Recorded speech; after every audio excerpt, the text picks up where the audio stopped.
पाठ 10 फाहियान की भारत यात्रा। सभ्यता और संस्कृति की दृष्टि से भारत विश्व का अनुपम और गौरवशाली देश रहा है। प्राचीन काल से ही जगत गुरु के रूप में भारत ने विश्व को ज्ञान बांटकर मनुष्य की उन्नति का मार्ग प्रशस्त किया है। भारतीय आकर्षण से खिंचे चले आने वाले विदेशी यात्रियों ने भारत की भूरी भूरी प्रशंसा की है। उन यात्रियों के मुख से भारत का गौरव गान सुनकर हर भारतवासी स्वयं को गौरवान्वित महसूस करता है। चीनी यात्रियों ने भारत भ्रमण करके जो यात्रा वृतांत लिखे हैं, उनसे प्राचीन भारत के इतिहास की बहुत सी बातें मालूम होती हैं। पहला चीनी यात्री फाहियान था। वह मध्य चीन का रहने वाला था। सन 400 ईस्वी में वह अपने देश से भारत की यात्रा करने निकला। उसकी यात्रा का उद्देश्य था बौद्ध तीर्थ स्थानों का दर्शन और बौद्ध धर्म की पुस्तकों का संग्रह करना। उस काल में भारतवर्ष से चीन आने जाने के लिए दो रास्ते थे।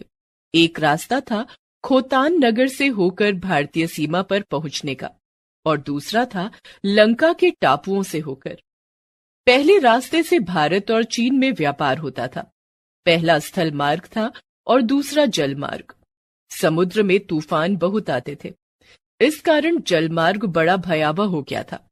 फाहियान बड़ा वीर और निर्भय यात्री था। वह चीन से भारत में खोतान के मार्ग से होकर आया था और लंका तथा जावा के मार्ग से होकर अपने देश को लौटा। फाहियान के साथ और भी यात्री थे। खोतान पहुंचने के लिए लाप का जंगल पार करना पड़ता था। इस जंगल में फाहियान और उसके साथियों को बड़ा कष्ट उठाना पड़ा। कोसों पानी का नाम तक न था। सूर्य अपने प्रचंड ताप से तप रहा था। प्यास और गर्मी के मारे यात्रियों के कंठ सूखने लगे। कहीं कहीं रास्ता भूल जाने से उन्हें और भी अधिक कष्ट उठाने पड़े। वन में मार्ग भूलते भटकते तथा अनेक प्रकार के कष्ट सहते हुए वे सब लाप झील के किनारे जा पहुंचे। उस समय प्रायः सभी यात्रियों की बुरी दशा थी। कितने ही यात्री घबरा गए। उन्होंने अब आगे बढ़ने का विचार छोड़ दिया, परंतु फाहियान बड़े धैर्य से भारत यात्रा पूरी करने के अपने विचार पर अटल रहा। वह मार्ग के कष्टों को झेलकर अपने कुछ साथियों के साथ आगे बढ़ता गया। फाहियान 2 महीने में खोतान पहुंच गया। वहां लोगों ने उसकी बड़ी आवभगत की। उस काल में खोतान हरा भरा और संपन्न बौद्ध राज्य था। आज तो यह राज्य उजाड़ हो गया है, परंतु प्राचीन महलों, स्तूपों, बागों और विहारों के खंडहरों के रूप में उस राज्य की समृद्धि के चिन्ह आज भी पाए जाते हैं। खोतान से चलकर फाहियान काबुल पहुंचा।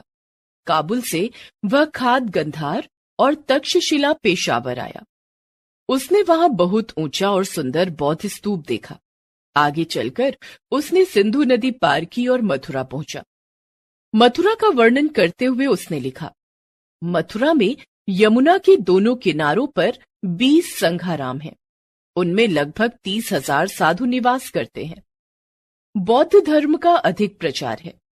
आगे चलकर फाहियान लिखता है, राजपुताने के राजा बौद्ध हैं। दक्षिण की ओर जो देश है वह मध्य प्रदेश कहलाता है।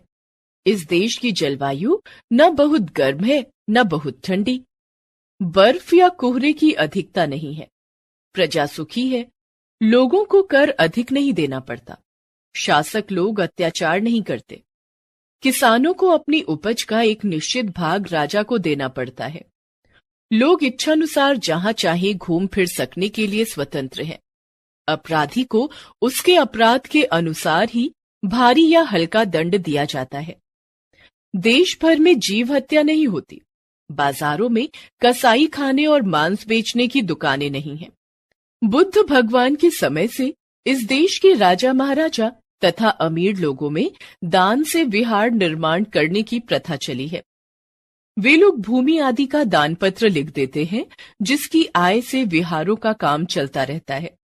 विहारों में रहने वाले साधु संतों को मुफ्त भोजन मिलता है। मथुरा से चलकर फाहियान ने कन्नौज, श्रावस्ती, कपिलवस्तु, कुशीनगर, पाटलिपुत्र, राजगृह, गया, काशी आदि विभिन्न स्थानों की यात्रा की। भगवान बुद्ध की जन्मभूमि कपिलवस्तु को फाहियान ने बुरी दशा में पाया। नगर उजाड़ था। कुशीनगर, जहां बुद्ध ने इह लीला समाप्त की, बुरी दशा में था। वैशाली नगर में बौद्ध धर्म की पुस्तकों का संग्रह करने के लिए बौद्धों का दूसरा सम्मेलन हुआ। इस स्थान की दशा अच्छी थी। पाटलिपुत्र यानी पटना का वर्णन करते हुए फाहियान ने लिखा, पाटलिपुत्र का पुराना राजमहल बड़ा अद्भुत है। उसके निर्माण में बड़े बड़े पत्थरों से काम लिया गया है। मनुष्य के हाथों से वह ना बना होगा। उसमें लगभग 600-700 साधु रहते हैं। दूसरे महीने के 8वें दिन यहाँ एक उत्सव होता है।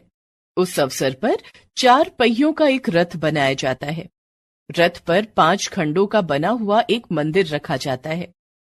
मंदिर बहुत सजा हुआ रहता है। उसमें भगवान बुद्ध की एक मूर्ति स्थापित की जाती है। इसी प्रकार से 30 रथ तैयार किए जाते हैं। यह उत्सव बड़े जोर शोर से मनाया जाता है। धनी लोगों ने नगर में असहाय रोगियों की चिकित्सा के लिए औषधालय खोल रखे हैं। फाहियान ने गया में बौद्ध वृक्ष तथा बौद्धों के अन्य धार्मिक स्थानों का दर्शन किया। उसके उपरांत वह काशी, ताम्रलिप्ति आदि स्थानों का भ्रमण कर जहाज द्वारा सिंघल द्वीप गया।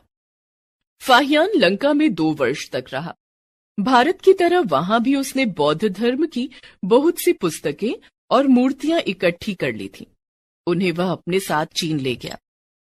स्वदेश छोड़े फाहियान को बहुत समय हो गया था, इसलिए उसे अपने देश का स्मरण होने लगा। अंत में उसने एक जहाज से यात्रा की। वह अनेक कठिनाइयां उठाता हुआ अपने देश को चल पड़ा और 8 दिन की लंबी यात्रा के उपरांत दक्षिणी चीन में समुद्री तट पर सकुशल पहुंच गया। भारत यात्रा करके फाहियान ने स्वयं को धन्य समझा। उससे आज भी प्रत्येक भारतवासी का मस्तक गौरव से ऊंचा हो उठता है।